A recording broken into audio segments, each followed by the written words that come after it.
मध्य प्रदेश से बिलोंग करते हो या फिर मध्य प्रदेश में तुम इंजीनियरिंग करना चाहते हो, तो सवाल ये आता है कि भैया मध्य प्रदेश में कौन कौन से इंजीनियरिंग के कॉलेजेस है जिसको हम टारगेट कर सकते हैं, किस काउंसलिंग से मिल रहे होते हैं, एमपीडीटी किस बला का नाम है, एमपीडीटी के टॉप कॉलेजेस कौन कौन से हो रहे होते हैं।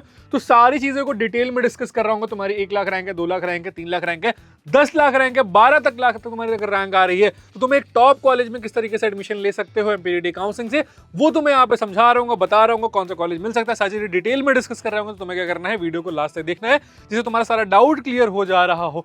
वीडियो स्टार्ट करने से पहले एक इंपॉर्टेंट चीज, अगर तुम कॉलेज को लेकर कंफ्यूज या फिर जानना चाहते हो कि पर्टिकुलर तुम्हारी प्रोफाइल पे क्या बेस्ट कॉलेज ऑप्शन तुम्हें मिल सकता है, तो उस केस में तुम्हें क्या करना है, डिस्क्रिप्शन बॉक्स चेकआउट कर लेना है। वहां पे तुम्हें प्रोफाइल एनालिसिस फॉर्म की लिंक मिल जा रही होगी, उस लिंक पर क्लिक करो, अपना जो भी डिटेल है वो एंटर करो और हमारी टीम तुम्हें रीच आउट कर ले रही होगी, तुम्हें गाइड कर दे रही होगी। साथ में सारे प्रेडिक्टर्स, सारे टूल्स, 1-to-1 मेंटरशिप, सबकी लिंक तुम्हें डिस्क्रिप्शन बॉक्स में मिल जा रही होगी, जाकर उसको चेकआउट कर लेना। और कॉलेज सर्च को सब्सक्राइब करके रखना, सारी काउंसलिंग सब कुछ यहाँ पे लाइव करवा रहा हूँ, तो तुम्हें क्या करना है, कॉलेज सर्च को सब्सक्राइब कर लेना है।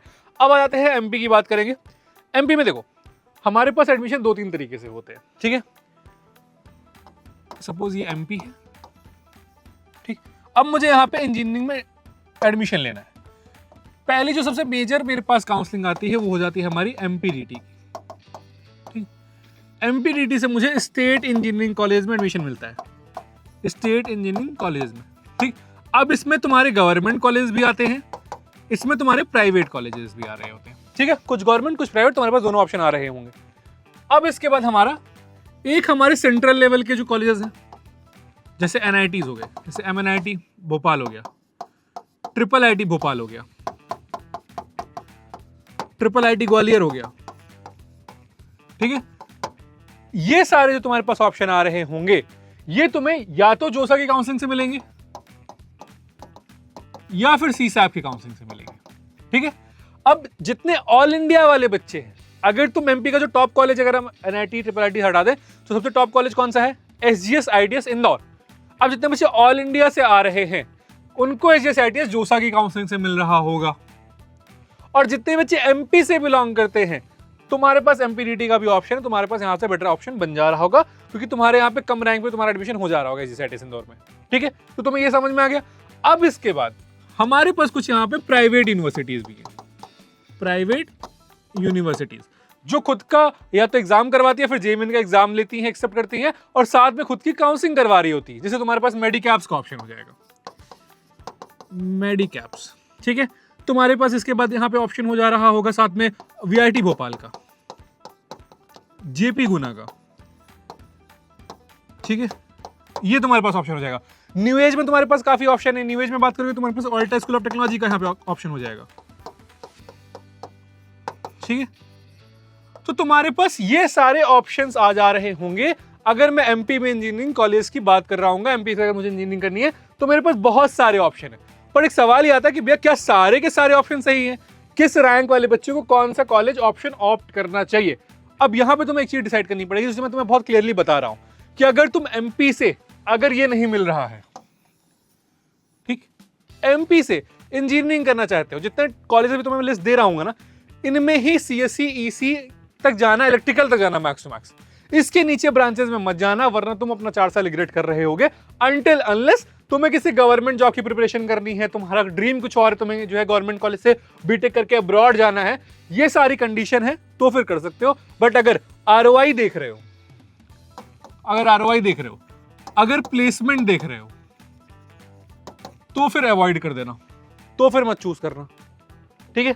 अब कौन कौन से कॉलेजेस है भैया, अब देखो एमपी से अगर मैं बात करता हूं, एमपीडीटी काउंसलिंग से बात करेंगे, पेन का कलर चेंज करते हैं, देखो एसजीएस आईटीएस इंदौर। अब इसमें तुम सारी ब्रांचेस ले सकते हो। मैं लास्ट में बोलता हूं बायोमेडिकल, आईपी, ये थोड़ी सी जो ब्रांच है इनको छोड़ दो, इसमें प्लेसमेंट नहीं हो रही होती तुम्हारी बहुत ज्यादा। इसके अलावा सारी ब्रांच तुम यहां पे चूज कर सकते हो। बट अगर जनरल कैटेगरी से बिलोंग करते हो, एमपी डोमिसाइल है, सीएससी आईटी ब्रांच देख रहे हो, तो अंडर 50 की रैंक लानी पड़ेगी। ईसी इलेक्ट्रिकल तक जाओगे 75-80, ठीक है। सिविल मैकेनिकल तक जाओगे 1.2, ठीक है। तो यानी कि 1,20,000 तक तुम्हें एसजीएस आईटीएस इंदौर मिल जाएगा। बट एससी एसटी कैटेगरी है, 6 लाख 7 लाख 8 लाख रैंक पे भी तुम्हारे पास एसजीएस आईटीएस इंदौर के चांस रहेंगे। कैसे भैया, दिलवा दूंगा जब तुम्हारी काउंसलिंग स्टार्ट होगी, एमपीडीटी काउंसलिंग, सारी काउंसलिंग यहाँ पे लाइव करवाऊंगा, पहले बता दिया तुम्हें। तो काउंसलिंग में देखना किस तरीके से बच्चों को अलॉटमेंट करवाता हूँ यहाँ पे, हर साल करवाया हुआ है बच्चों के लॉट में। डीवीवी इंदौर की बात करेंगे, CS रिलेटेड चाहिए, वही अंडर 55 के। इलेक्ट्रिकल ईसी 90 तक जाएगा, ठीक है, 1.2 1.3 तक तुम्हारा यहाँ पे मैकेनिकल सिविल चला जाएगा, ठीक है। बट हम वही बोलूंगा कि यहाँ पे भी जो है max to max mechanical civil तक लेना, उसके नीचे कोई भी ब्रांच पे मत ऑप्ट करना, ठीक। जेएससी जबलपुर, अब इस कॉलेज का नाम इसलिए बहुत ज्यादा है क्योंकि यहाँ पे फीस बहुत कम लगती है, 30-40-50 हज़ार में तुम्हारी बीटेक हो जा रही होती है, मतलब पर ईयर की बात कर रहा हूँ तो, ठीक है। बट ROI वाइज ये कॉलेज उतना बेटर नहीं परफॉर्म कर रहा है। एक तो पहली चीज इसकी लोकेशन कॉम्प्रोमाइज है, ठीक है। जबलपुर बहुत ज्यादा ऐसा कोई एरिया तो है नहीं कि जहाँ पे तुम्हारे पास बहुत सारे कंपनीज या फिर स्टार्टअप्स वगैरह हो रहे होंगे। और MP एज अ स्टेट की मैं बात करूंगा तो इंदौर अगर छोड़ दूँ तो बाकी किसी भी शहर में उतनी ज्यादा तुम्हारे MNCs नहीं होता, तुम्हारे पास कंपनीज नहीं है, तो वहां पर थोड़ी सी प्लेसमेंट वाली प्रॉब्लम हर कॉलेज के साथ ही आ रही होती है, ठीक है। तो जेएससी जबलपुर, अगर तुम जो है तुम्हारे पास मतलब फीस वाला प्रॉब्लम आ रहा है कि तुम फीस नहीं पे कर सकते हो, तो एक ऐसा कॉलेज चाहिए जहां पे तुम्हारी 2-3 लाख में पूरी की पूरी बीटेक कंप्लीट हो जा रही हो, तो जेएससी जबलपुर लेना। इसीलिए इस कॉलेज का कट ऑफ बहुत हाई जा रहा होता है, प्लेसमेंट तुम्हारी एवरेज 3.54 के राउंड ही जा रही होगी, ठीक है। यहाँ पे मैं बोलूंगा CSE IT CSE related EI EC यहीं तक ब्रांच को चूज करना, इसके नीचे मत जाना, ठीक है। इसके तुम्हारे पास RGPV भोपाल का ऑप्शन आ जाता है, CSE IT EC इलेक्ट्रिकल यहां तक देख सकते हो। ऑटोमोबाइल में इंटरेस्ट है तो ऑटोमोबाइल की एक ब्रांच है, वो भी तुम थोड़ी सी देख सकते हो, बट मैं बोलता हूँ कि यहीं तक देखना, इसके नीचे ब्रांच में मत जाना, ठीक है। कहां तक मिल जाएगा जेएससी जबलपुर? जेएससी जबलपुर में CS IT चाहिए तो 70 तक, EC इलेक्ट्रिकल 90 तक आराम से चला जाएगा, मैकेनिकल सिविल आराम से 2.2 1.2 1.3 1.4 तक चला जा रहा होगा, ठीक है। RGPV भोपाल में भी सेम केस ऑलमोस्ट रहने वाला है। MITS ग्वालियर हमारे पास ऑप्शन हो जा रहा होगा। MITS ग्वालियर में अगर मुझे CSE रिलेटेड चाहिए, जनरल कैटेगरी से बिलोंग कर रहा हूं, तो मेरे पास 2-2.25 लाख रैंक तक ऑप्शन हो जा रहा होगा, ठीक है। EC ब्रांच चाहिए तो 7 से 8 लाख रैंक तक, ठीक है। EC ब्रांच तो में 7 से 8 लाख रैंक तक तुम्हारे पास चांसेस रहेंगे। सारे कॉलेज के प्रेडिक्टर मैंने डिस्क्रिप्शन बॉक्स में दे दिए हैं, वहां पे तुम क्लिक करोगे तुम्हारे पास सारे ऑप्शन ओपन हो जा रहे होंगे, AKTU MPDT FE जिस भी स्टेट में तुम देख रहे हो उसमें अपनी रैंक एंटर करना और चेक कर लेना तुम्हारे पास कौन कौन से कॉलेज का ऑप्शन है, उसमें कौन सी ब्रांच मिल सकती है, सारी डिटेल में तुम्हें वहां पे समझ में आ जा रहा होगा। MITS ग्वालियर 2.2 से 2.215, ठीक है। CSE CS रिलेटेड के लिए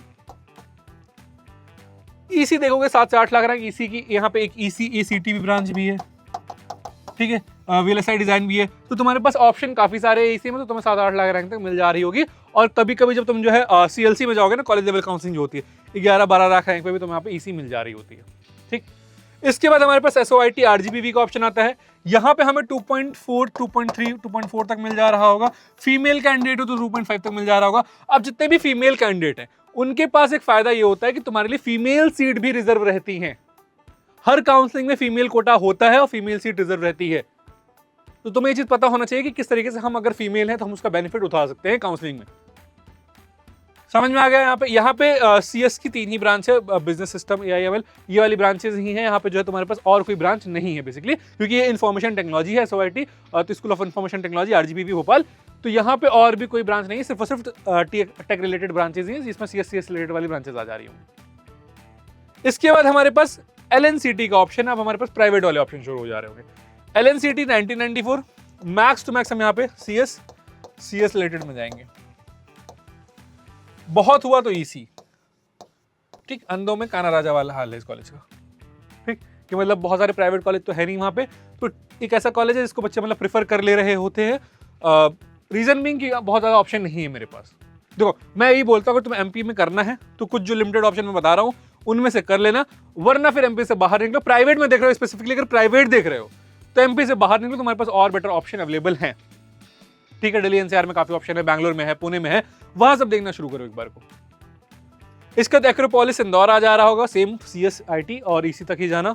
LNCT साइंस, ये उसका दूसरा ऑप्शन, एक 2006 का है, 2007 का है। LNCT साइंस, LNCT एक्सीलेंस, तो LNCT साइंस मतलब CS कोर तक जाओ तो जाओ, उसके अलावा उसके नीचे कोई भी ब्रांच मत जाना, ठीक है। इसके बाद तुम्हारे पास फिर नीचे ओरिएंटल, एक्रोपोलिस के बाद ओरिएंटल आ जाएगा, तुम्हारा IPS अकेडमी आ जा रहा होगा, ये सब आ रहा होगा। इनसे बेटर है कि फिर तुम जो है अगर MP में लेना चाहते हो तो मेडिकैप देख लो, न्यू एज ऑप्शन देख लो, जो तुम्हारे पास है, ये वाला ऑप्शन एक्सप्लोर करना शुरू करो, या फिर JP गुना हो गया। बट डिपेंड करेगा तुम्हारी प्रोफाइल कैसी है, उसके बेसिस पे ही हम एडमिशन ले रहे होंगे। जरूरी नहीं है कि जो है एक बच्चा जो यहाँ जा रहा हो, सपोज ये कॉलेज A और ये कॉलेज B है, अब ये बच्चा X है, ये बच्चा Y है, हो सकता है दोनों के सेम परसेंटेज हो, दोनों की सेम वो हो, ठीक है, बट इसकी प्रोफाइल डिफरेंट हो, इसका जो माइंडसेट है वो डिफरेंट हो, इसका जो क्या नाम है एंड गोल है वो डिफरेंट हो, इसके लिए ए कॉलेज सही हो और हो सकता है इस बच्चे के लिए बी कॉलेज सही हो। तो जरूरी नहीं है कि हर बच्चे के लिए एक ही कॉलेज सही होगा, बच्चे की प्रोफाइल पर डिपेंड करेगा उसके लिए कौन सा कॉलेज सही रहने वाला है। ऑप्शन मैंने तुम्हें सारे बता दिए हैं, अब तुम्हें अपनी प्रोफाइल पे समझना है, देखना है, जानना है, तो उसके इसमें profile analysis form description box में दिया गया है, उसको फिल कर सकते हो, हमारी टीम से डिस्कस सकते हो। बाकी सारी काउंसलिंग सब कुछ यहाँ पे लाइव करवा रहा हूँ, तो तुम्हें क्या करना है, कॉलेज को सब्सक्राइब कर लेना है, कोई डाउट आता है कॉमेंट सेक्शन में पूछ लेना है। इसी के साथ मैं हुनमन कॉलेज करे काउंसलिंग रिलेटेड कोई भी डाउट आएगा तुम्हें चैनल में पता चल जाएगा, तुम्हें क्या करना है, कॉलेज को सब्सक्राइब कर लेना है, नोटिफिकेशन बेल ऑन कर लेना है।